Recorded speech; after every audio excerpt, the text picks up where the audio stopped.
কোরআনে কারীম আল্লাহ তাআলা স্বয়ং নিজে এটার জিম্মাদারি নিয়ে নিছেন।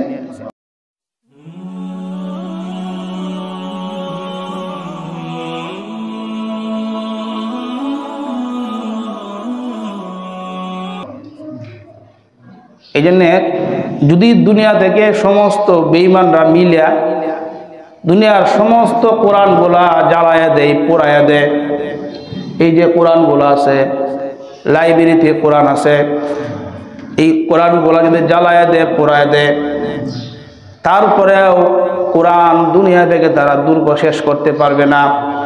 কারণ কোরআন হেফাজতের দায়িত্ব নিছেন আল্লাহ। সূরা হিজরের 9 নম্বর আয়াতের মধ্যে আল্লাহ তাআলা বলেন, ইন্না নাহনু নাযালনা যিকরা ওয়া ইন্না লাহু লাহাফিজুন। এই কোরআন আমি নাজিল করছি, ওয়া ইন্না লাহু লাহাফিজুন, আমি আল্লাহ এটার হেফাজত করব। তাহলে এটা কোরআনের মুজিজা। সারা দুনিয়া থেকে আপনার কোরআন না থাকলেও আল্লাহ তাআলা সারা দুনিয়ায় লক্ষ লক্ষ হাফেজে কেরাম, হুফাজে কেরাম, সারা দুনিয়ায় লক্ষ লক্ষ হাফেজদের দ্বারা আল্লাহ তাআলা সিনা বসিনা আল্লাহ তাআলা কোরআনকে সংরক্ষণ করে রাখবেন। একটা অক্ষরও রদবদল হবে না।